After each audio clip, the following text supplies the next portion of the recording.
I just finished printing the next version of the printed in place RC chassis, and I didn't really change anything. I wouldn't exactly call this the next version. I just made the tires wider because I definitely am going to need more traction.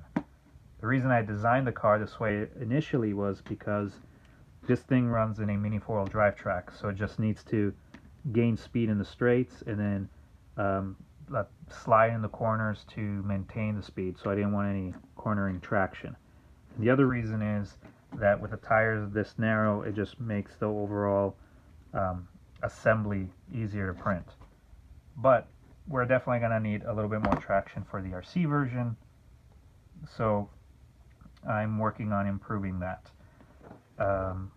So while I had this here, I thought I'd show you how I get this fully functional outside of the electronics. I just wanted to show you what I do to get this off the bed plate and in runnable conditions. I do have some cutting tools back there. I'm hoping not to have to use them, but because of some of the design decisions I made on this test print, I probably will have to. I would love to make the printed in place chassis in such a way that you pick it up, you fidget with it, everything starts to be able to move, and then you put the electronics and a little bit of WD-40 and it runs. The more I work on this and the more complex it's going to get, the more unlikely that sounds. One of the pieces broke off. It will probably end up being in such a way that you're going to have to cut off a few supports here and there. You'll be printing it with no supports on, but it'll have pre-made supports inside that will probably have to be cut up in order to free the mechanisms. But my goal is to try to not do that. Anyway, enough jibber jabbing. We're at 2 minutes, so I'm going to start removing this. Hopefully nothing will crack. This isn't my favorite PLA to use. This is my crap PLA that I use only when I'm not confident that my ideas work. So if it doesn't work, then I just wasted my least favorite PLA. Doesn't print that well. I have better printing. Actually, in PETG, these things print really well in PETG. Anyway, trying to be very careful not to break the axles or anything. There we go. Whew. I'm gonna keep this here for contrast, otherwise white on white is a little bit bright. Okay, so the first thing, I didn't do much of a change up here, so I'm gonna see if I can snap. Okay, that worked out pretty well. So that's already loose. This guy, well, I'm gonna get to that one last. Okay, this is already loose by itself. This guy here, now, because I had to extend everything, the easy solution to this gear here was to just extend that cylinder to the ground, and then that's it. But I wanted to kind of play test with some stuff, just like this guy here. I can get it to free float without having any supports to the ground. I wanted to see if I could do the same with this gear. Oh wow, that worked. Wait, something's not right. Nope. Oh sweet, that worked. Nice. So I had, can you read that? Okay. I had 2 very thin strands of plastic there, and this whole thing built on top of that. I am genuinely surprised that worked as smoothly as it did. I thought this thing was gonna, Leaning Tower of Pisa so much during the print that it would just come out awful. But the teeth look like they will connect with the pinion of the motor. So it looked like crap here, but that's because get over here. This guy broke off in the middle of the print. Luckily, I have an Ender 3 Pro, and they're literally the best printers on earth. And so it kind of recovered itself, and that was just I don't need that part. So that's done. So we got acceleration forward and back. We got this wheel. Now I'm going to do this one, which is the one, oh, actually, no. Yeah, so you can see right here, if I can get this thing to focus, my phone kind of sucks. Okay, you can see I made some rectangular webbing, and if I didn't do that, then I would have to make this central hub touch the ground, touch to the bed plate in the same way that I was planning to do with this.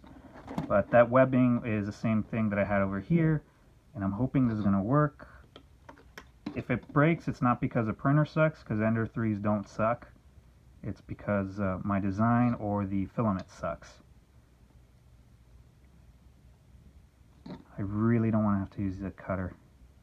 Let's get to that one last. Let me, no, actually I need the support, so here we go. This is gonna break in a bad way. Wait. Oh, that worked. Did it work? Yes. I thought I was gonna snap that off. Whew. All right. All the wheels turn. These two parts were. This is the first time I do it like that. Well, I've done other crap similar to it before, but I just added those. I literally added 0.2 millimeter extruded rectangles to the design of those, and just call it a day. So I'm genuinely happy and surprised it worked. So now, hopefully, we can do the steering without using the cutters. There are little strands holding everything together.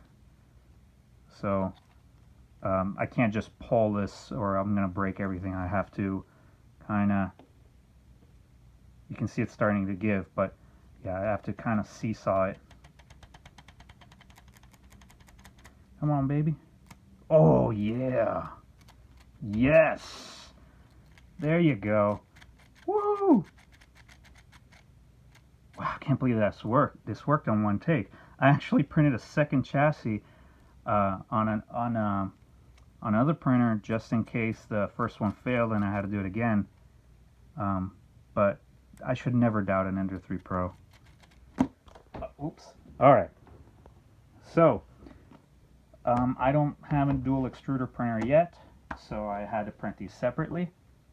Again, I'm gonna eventually have STL for it that you can print it with a dual extruder with the rubber TPU already in place. I did that with my mini four-wheel drive printed in place chassis. If anybody wants to try, I do have a two-wheel drive version of it on Thingiverse. And if you have a dual extruder, I would love for you to give me some feedback. Let me know if that works or if I have to redesign it, or if there are complications with printing TPU on PLA. Shouldn't be.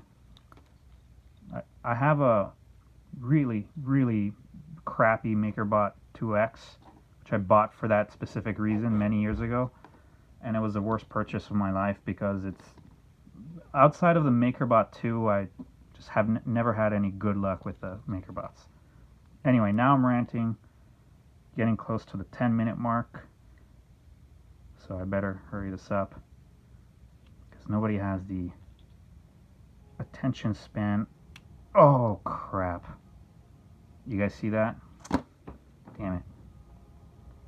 Okay, well, I'm definitely gonna have to improve that somehow. Might as well just finish it. I think I made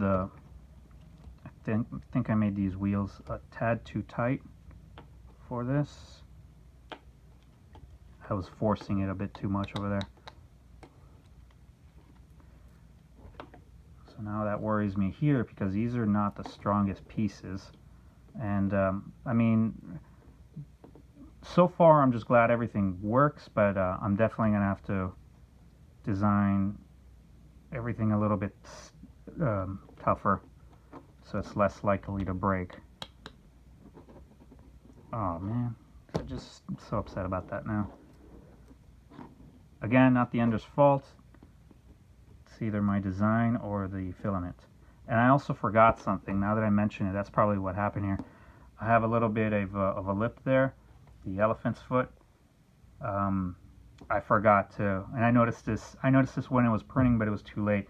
I was supposed to add a little bit of a chamfer there, so that this sort of crap wouldn't happen. But I refuse to use tools. We're past the 10-minute mark. Are you guys still there? Who cares? This is for me, not for you. Alright, so I'm gonna have to use one tool, but it won't be one of those. Where are you?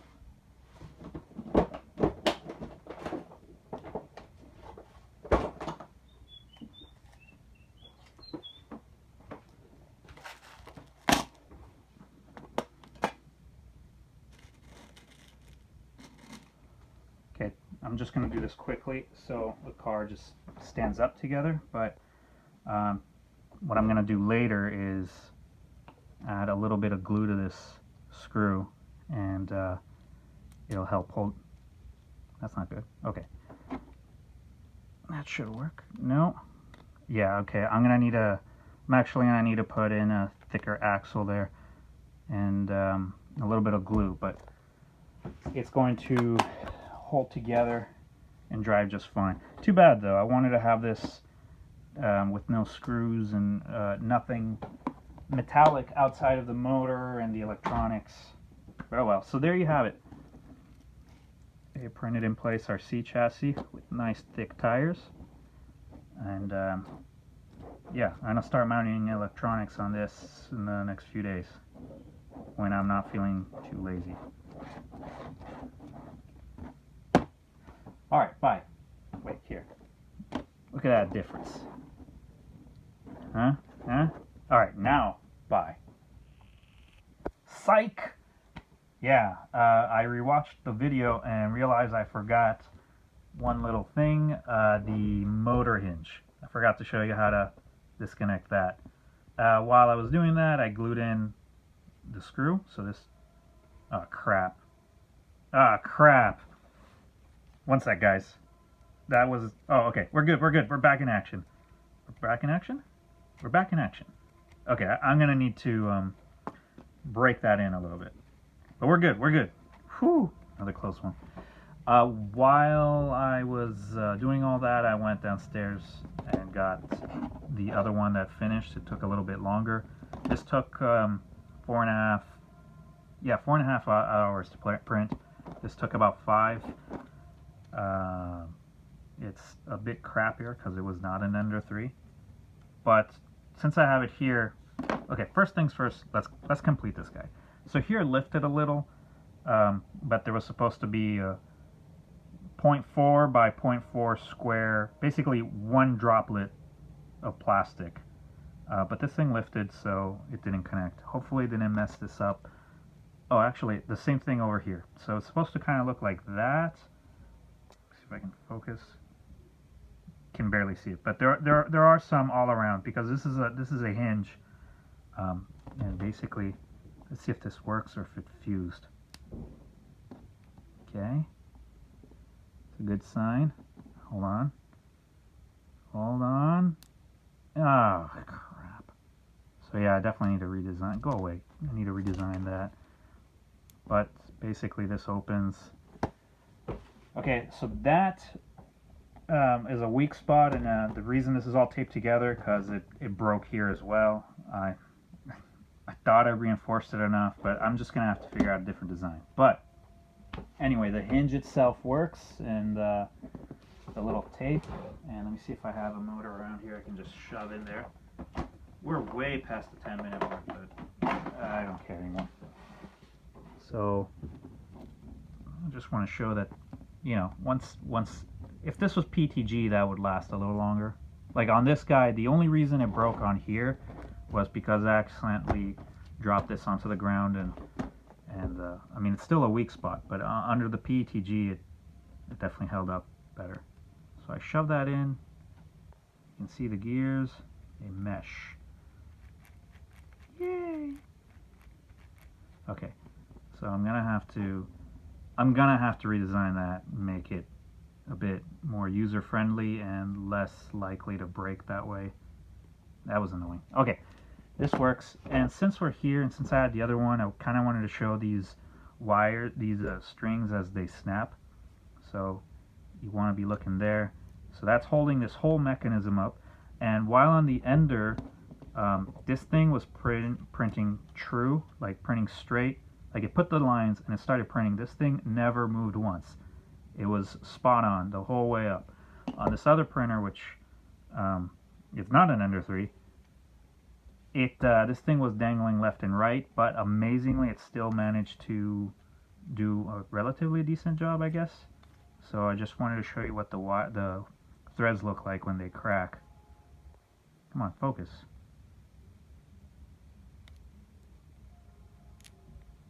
There you go. So that's that one. We might as well do this one. I don't care if I break this chassis because the Ender one worked out, but come on. Okay, so that one looks a little different, but that works. We might as well open this whole thing again since we're here. Let's see if I can do it a little faster, so I don't have to explain everything to you people again.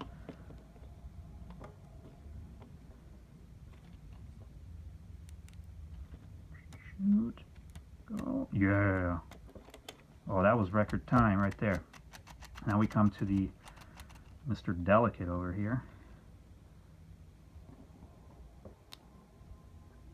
I feel like this printer under extruded too. Okay, let's go. Come on. I don't want to be 0 for 2. Alright, I have to, because this one did print without lifting, I have to do that. There you go, like that.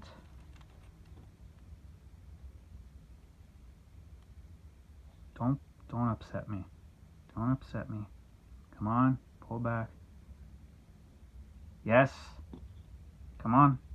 Yeah! Yes! Success! Okay. Let me close that back up without breaking anything. It's definitely fragile. If you guys have a better idea for doing this, I'm open to suggestions. You know, I've been working on this on my own, but it always helps to have opinions from other people who know about 3D printing and stuff. Okay, for reals now. Bye.